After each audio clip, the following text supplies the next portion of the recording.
get back on this LS swap in the old C1500. Finally, I moved. I know I didn't mention too much about this move beforehand because I didn't exactly know what was going on, but now that it's done, I can focus back on my truck. So I'll take you out in a minute and look at the truck. But right now, a lot of people are like afraid to do electrical and wiring and stuff. To me, it's like therapeutic. I really enjoy it, and you know, I take pride in it. So as far as LS swapping things go, I've always been like a Mega Squirt guy to begin with, and I had to really sit down and think hard about like what I wanted to do. So what seemed to be the easiest route was I got one of these HP tuners, and I'm learning how to use it. So I'm not a pro at this. I'm new to this whole you know, factory PCM hacking. But the reason I chose this, the reason I decided to go this route, and this is like for simplicity, I was going to do a micro squirt to control the engine, and there's another micro squirt, I forget the name of it, but you can program micro shift on it, and then you can can the two together. And it was like, you know, because I want to run an automatic transmission, it was an added level of technical difficulty I had to overcome. You know, I've used micro or Mega Squirt before to run engines alone with a manual, but now I want to run an automatic, so I needed an automatic transmission controller. This does both. You know, this is what these trucks came with. This one's out of like a 2000 Silverado. And with this, it allows me to unlock all of its potential to do exactly what I want it to do, and without the headache. The only issue is, and I would have had to do this regardless, is the wiring. So what I've done is I've gone on to ltswaps.com or something. If you really need to know what I've done here, you know, just message me and I'll give you more details. But they give you a thing for you know, this particular, it's like 99 to 2002 or something like that. It tells you what wires. So like I wrote down get rid of, you know, as in yellow, and then keep for standalone as in blue. So I just highlighted everything, and you know, what the, I got a garage kitty now. You follow those right there, and you wind up with basically this, with you know, all of your emission stuff omitted, you know, and you really, like, you don't even have to cut nothing, you're just depinning it, you know. So like even your harnesses and stuff, you know, your pigtails, if I for whatever reason screwed up and I wanted to add this back in, you literally just figure out what pins it goes to and you repin it. For example, this, for whatever reason, and I didn't even catch this until I went back and was looking at it, but for whatever reason I depinned all of the oxygen sensors, and I do want the upstream oxygen sensors. I want to omit the downstream, so I have to put the upstreams back in. So that's one issue that I have to deal with. But anyway, for anybody, you know, wanting to mess with this, what I'm doing here, and this is like a turnkey, the truck's gonna run like stock, you know what I mean? I'm gonna wire everything up so like the check engine light works, and you know, everything's gonna work as if the truck came from the factory, just with a newer engine in it, you know. These little, which I found a couple different things. I think like you only need the blue one, really. The red one is just like grounds. There's only like 2 wires in there. I think you only really need this one, but I just, the version I found, I wired it like this and it works. So what I do with this is I went to the import section because their plugs are a little nicer. They're OBD2 ports, in my opinion anyway, for, you know, for grabbing this thing for bench use, not for mounting in the car. For mounting in the car, I'll get a GM one, but for grabbing it, they've got like these ears, because you plug this in, you know, you plug this into this. It's how you communicate with it. And then on this side, I got my power and ground. I hook it up to a battery, And then the battery I hook up to like a little battery tender, so while I'm using it, it's got its full, you know, 12.5 volts or whatever the battery tender. It's critical that the voltage doesn't drop or anything. Like even when you have this in the car and you're trying to make modifications, they tell you to have like a battery charger hooked up to the car in case, like, you know, my old truck doesn't have it, but more modern ones, if the key's in, the headlights are on, and the headlights can drain the battery down to where this thing might not function right and could cause a problem with your PCM. So this little thing you can make up, it's just for bench testing, you know, for setting up your PCM inside on the laptop, you know, and when you're done with this, this can go back in your toolbox, and it's a tool you can use for later. Something simple you can make from junkyard parts, and you don't have to spend any money on it. Plenty of other YouTube tutorials telling you how to do this, so take advantage of it. So with that said, this is where I'm at with this. What I need to figure out, see, all this goes to like this right here and this right here. These are like all your powers to your fuel injectors and stuff like that. Normally what the guys do is they'll run, which, you know, I went to a junkyard and got all this stuff. They'll run like one of these, and then, you know, they rewire everything so it works for them. But then this is always like just kicking around in the engine compartment, and, you know, I want mine to be a little cleaner. Like I said, what I do is a little therapeutic for me, and I want it to be nice. So what I did is I got on like Texas Speedworks or something, and they sell a really nice bracket where this just mounts to a plate and sits upright like this in your driver's side wheel well, and then on the other side of it you can use like a fuse box. So what I've decided to do, I've got on Amazon, and this is the bottom piece. You literally, these are all the pins, you know, I'm going to solder all these and pin this thing how I want to set it up. But this is like your fuse box. You have a couple relays and then some fuses over there, which is like perfect for what I need. But this will just bolt to the thing, and then my harness will literally, my powers will come from that to that, and then from that, whatever, you know, to the rest of the harness, and it'll be part of it. Like, it'll be nice and clean. I am going to utilize the truck's fuse box and part of the harness for like lighting, and you know, obviously to run like the fuel pump. It has its own relay, which I'm not sure how I'm going to do it yet, if I want to retain that relay. There's like a little fuse box spot on the firewall. I'm thinking about doing away with all of those, because there's only like 6 wires in there, and bringing them to this. I think it might make things a little easier for me. Don't know quite yet, but got this off of Amazon. Wasn't that expensive. You can get like more expensive ones that are already wired, but my thing was, you know, if I'm not going to use everything and I have to depin it to take the wires out, why bother, you know? So I could go through and show you what all this does. I might do that here real quick. Oh, so another thing I really like about the HP tuners is segment swapping. So these computers originally came out of a truck with a 4L60 transmission. I'm doing a 4L80, so I had to do the segment swap, the piece of software that tells the computer how to run the transmission, and then transmission side, you have to take 2 wires out of this, move 1 wire. So there's 3 wires you're messing with. You're moving 1 wire into a different pin, taking 2 wires out. Those 2 wires you're taking out, you have to use, because you know, this 4L80 has 2 speed sensors.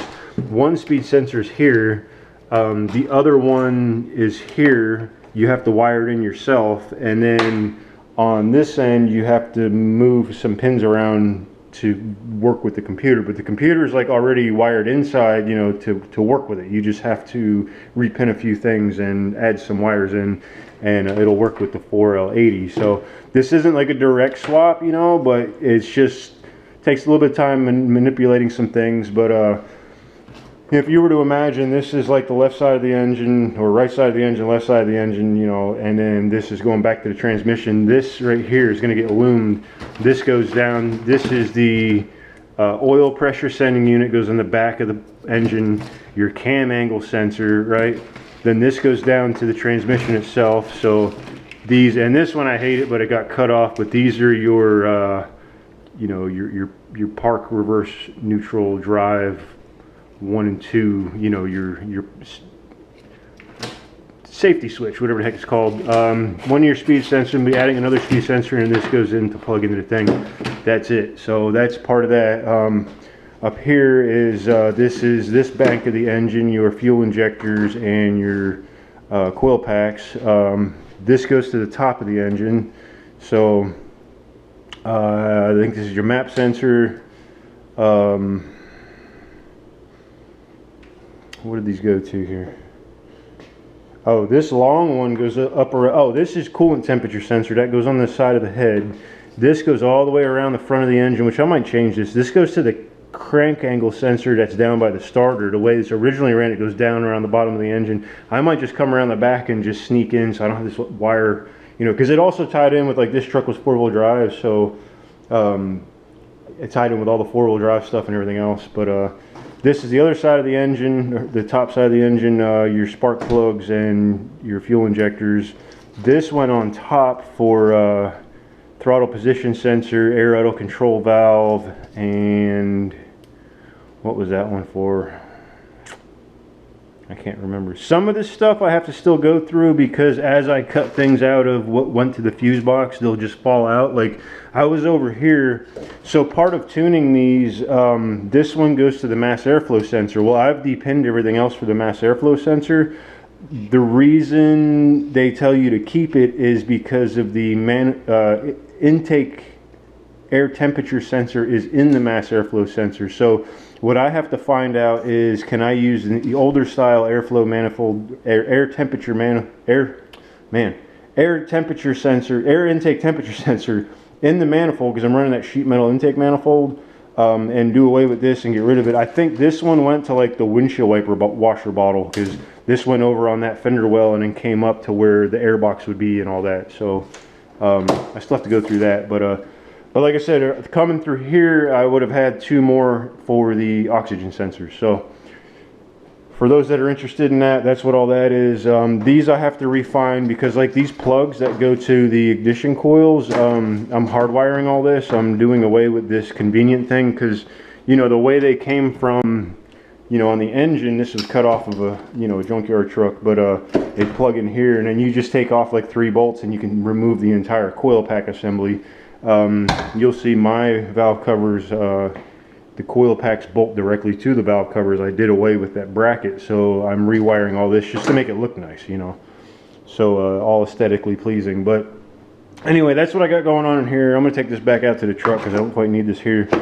See you outside at the truck and I'll explain a little bit what I got left on that. I'm almost close to starting this thing, so let's go. Okay, so here we are. The truck has its own garage now. Nice and clean, epoxy floors. This new place we moved into, I have a spot. It doesn't have to sit outside anymore. So let me open the hood here. Okay, so these are those valve covers I was talking about, how they mount directly to, you know, the coils mount directly to that. So that's all taken care of there. I got, this is the radiator from the big block truck, like a 91. Literally same truck, but with a big block. The reason I did that was this little port right here. This will go over to my steam port. And you see I've got, this one crosses over to here for the steam. And then in the back, right here in the back, it's just blocked off. So both sides are like that. So I still need to figure out this weird bracket for the throttle cable. Throttle cable is one thing. I need to figure out injectors. I guess I'm just going to use stock injectors that it came with. Here's that coolant temperature sensor I was talking about. I can't see. Here's the oil pressure sending unit, and I literally can't see anything. Oh, here, this is the cam angle sensor. Alright, and then what I'm missing on here is the throttle position sensor, air idle control valve. Underneath, can I get this up under there? Can you see that at all? Anyway, up underneath there, there's pipe threads where I can put that air intake temperature sensor, I'm hoping. If not, I'm going to have to run the tube over to a mass airflow sensor just to pick up the temperature sensor. So, you know, that harness would come around over there and over here to the windshield washer bottle, which mine's up here, I think. No, mine's over here. Yeah, so this already has this on it. I don't have to worry about that. And then, you know, the airbox would have been over here on the newer trucks. So need a starter yet. So I need exhaust on this, which I'm just going to use like the factory exhaust in a Y pipe without catalytic converters. I need all my brackets for the accessories. That's like, it's not a big thing, but I have to figure out how I'm going to route everything, because I need to, like my power steering lines and everything, I just cut them. I want to run a decent power steering pump and a hydro booster, because this cam that's in here, they say doesn't have enough vacuum at idle for brakes. So and then I can do away with, I've already threw the ABS computer away, but I'm going to put a line lock in here and some fun stuff. These are the ABS modulators. I can get rid of those.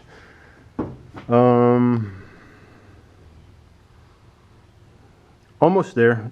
I have to, this is the fitting here for the fuel. Let's take a walk back here. Oh, that's what, I got different mounts. I'm not happy with the mounts that I got. I'll show you why here in a minute. But there's a PCM that's going in this truck. This is the fuel pump that's going in the tank. This is just like a factory, you know, factory pressure, whatever, 48 pounds. This has to be mounted in the frame, and then your feed and return comes out of this. This regulates your pressure, and then you have one line out. And this is all like Amazon, you know, Evil Energy or something it's called, makes these special fittings. They convert it over to the AN style, and then these are all like, you know, these will screw onto here. Right, that screws on there to make that connection, and these are a push-on style that I got to run the hose for it yet. So I got to run the hose from the back of the manifold I just showed you to this outlet port on here. I've never had the, when I had the bed off, I got to take the bed off again to do all this fuel stuff. But I don't even know if the tank's any good on this, to be honest with you. I have to open it up, take the fuel sending unit out, and the pump is bad, I know that. That's why I got this pump.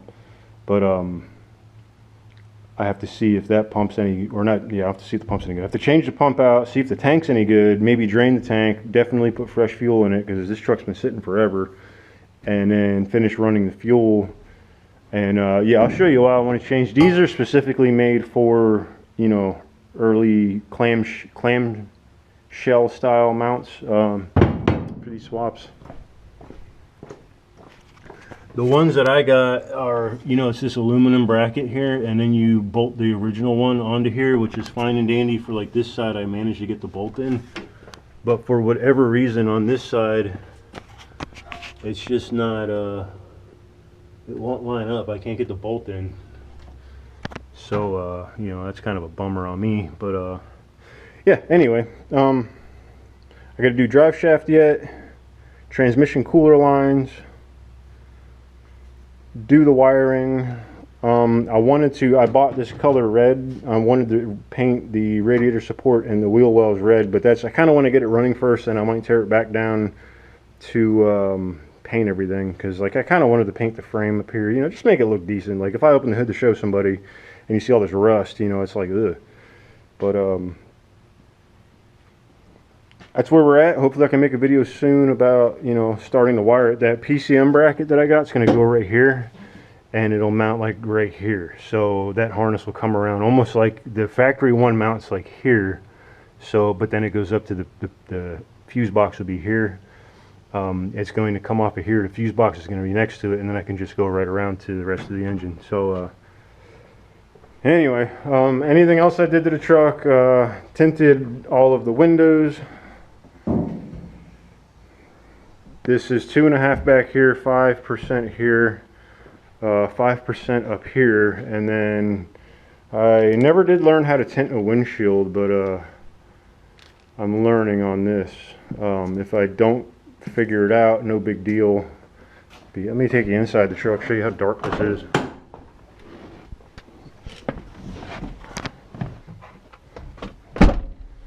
This is it. So, I mean, the hood's up, but you can see this is definitely darker than this. Really popular down here in Florida to tint your windshield. People like to drive around at night with those really bright LED lights, and you know, they kind of only have high beam, you know.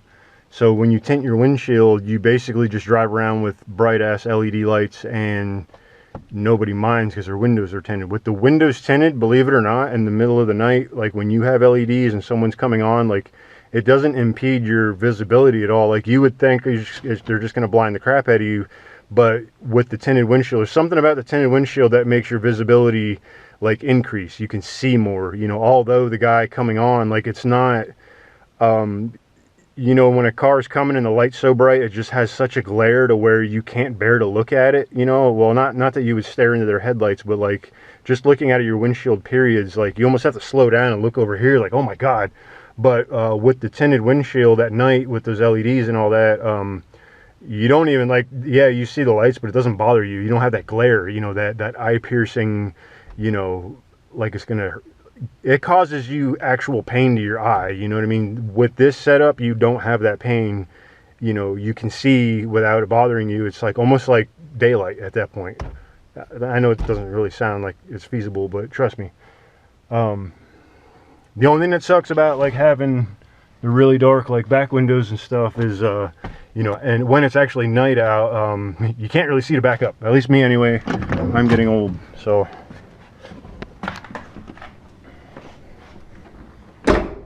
Other things that I've done to this truck, of course I have a box here. Here's where the radiator came in. I did a tailgate, can you see that?